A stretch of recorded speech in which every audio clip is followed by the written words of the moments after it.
Bonjour! Dans cette vidéo, je vais vous présenter mon kit DIY qui vous permet de broder votre animal de compagnie, ainsi que quelques points de broderie dont vous aurez besoin pour le confectionner. Si mon kit vous intéresse, vous pouvez le retrouver sur ma page Etsy grâce au lien sous la vidéo. Pour mieux vous retrouver, je vous ai listé les différentes parties de cette vidéo en description. Je vous propose 8 différents motifs qui sont réalisables par des débutants. Quand vous aurez fait votre choix, il faudra choisir une photo de votre animal. Et si vous êtes comme moi et que vous en avez beaucoup, le choix risque d'être dur. Il vous suffit ensuite de me l'envoyer, de me dire son petit nom et hop, je vous envoie votre kit personnalisé.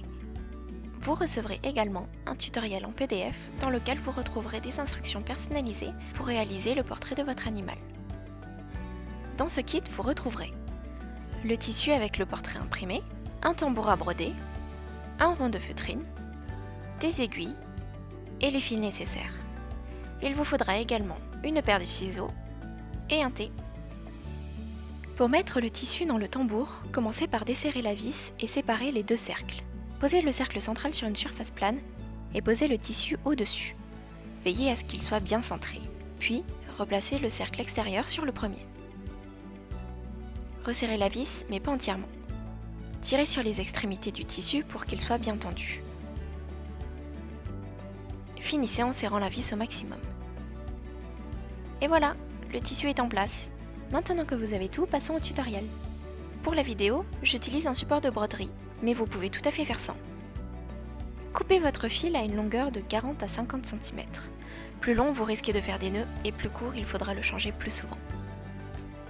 Chaque fil est composé de 6 brins, mais en fonction de ce que vous brodez, vous n'aurez pas besoin de tous les utiliser. Pour les séparer, tenir le fil à 1 cm de son extrémité avec 2 doigts, puis tirez doucement vers le haut sur un des brins jusqu'à le séparer du fil. Répétez jusqu'à avoir le nombre de brins désiré. Travailler avec peu de brins donne un résultat plus détaillé et minutieux, mais plus de brins accélère le travail de remplissage.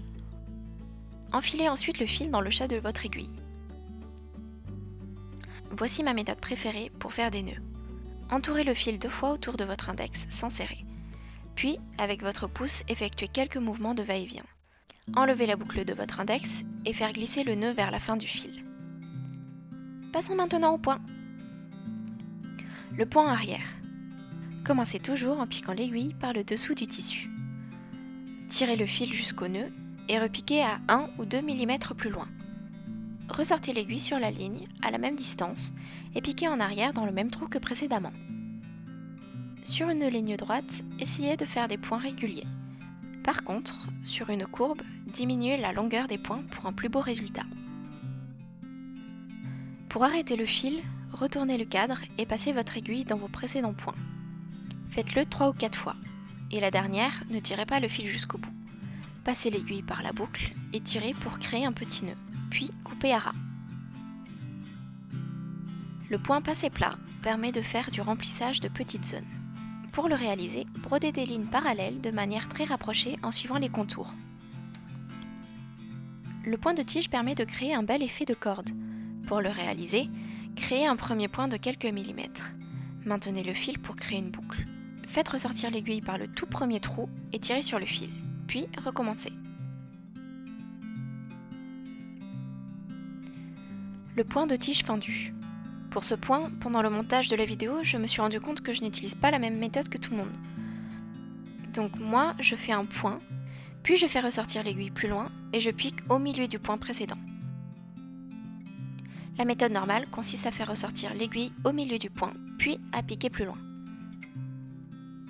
Pour le point de chaînette, piquez votre aiguille et repiquez dans le même trou, mais ne tirez pas le fil totalement. Faites ressortir l'aiguille un peu plus loin en passant par la boucle créée et tirez sur le fil.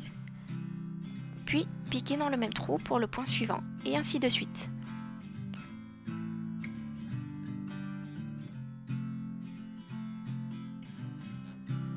Le point de nœud. Sortez votre aiguille et avec votre autre main, enroulez le fil autour de l'aiguille 2 à 3 fois. Sans lâcher le fil, piquez la pointe de votre aiguille près du premier trou.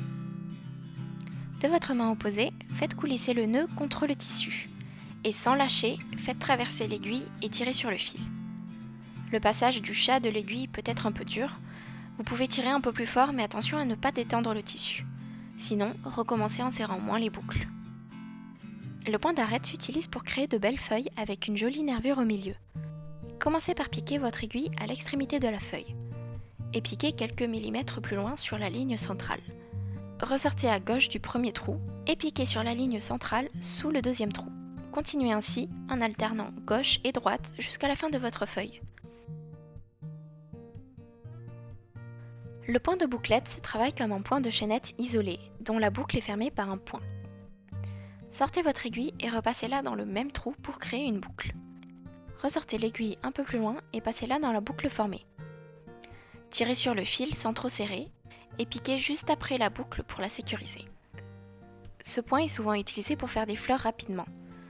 Pour cela, commencez toutes vos bouclettes dans le même trou central.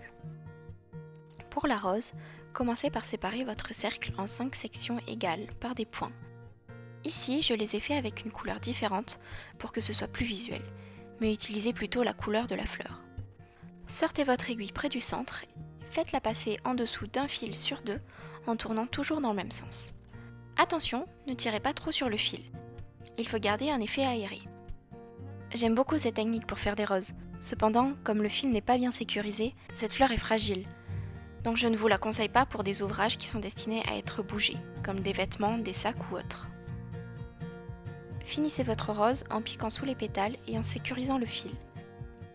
Il existe également une variante dans laquelle on laisse un trou au milieu, lequel on remplit de points de nœud. Et voilà, c'est tout pour les points. Si vous voulez des explications pour d'autres points, n'hésitez pas à me le demander en commentaire.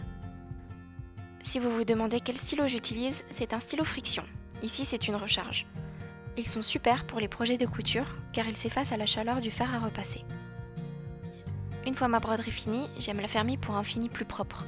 Pour cela, vous aurez besoin d'un cercle de feutrine, d'un fil d'une longueur d'environ 60 cm et d'un autre de 120 cm, une aiguille et une paire de ciseaux.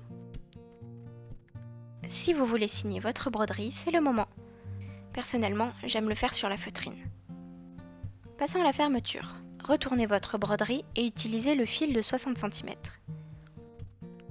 Faites de gros points tout autour de votre cadre. Ces points peuvent être assez grossiers car ils seront cachés par la feutrine. Une fois que vous avez fait le tour, tirez sur le fil pour abattre le tissu vers l'intérieur et faites un nœud.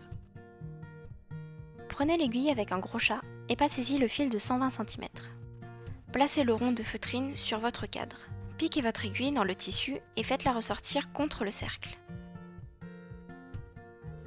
Piquez l'aiguille à 1 cm du bord de la feutrine en faisant ressortir sa pointe à 1 cm à droite du premier point. Faites passer le fil en dessous de l'aiguille et tirez. C'est le point de feston. Recommencez en essayant d'être le plus régulier possible, jusqu'à avoir fait le tour de votre cadre. Finissez en faisant un petit nœud et en coupant le fil à ras. Et voilà le résultat! Félicitations, vous avez fini votre broderie. J'adorerais voir vos œuvres, alors n'hésitez pas à me les envoyer sur Instagram. J'espère que cette vidéo vous aura plu, je vous souhaite une excellente journée et bonne broderie!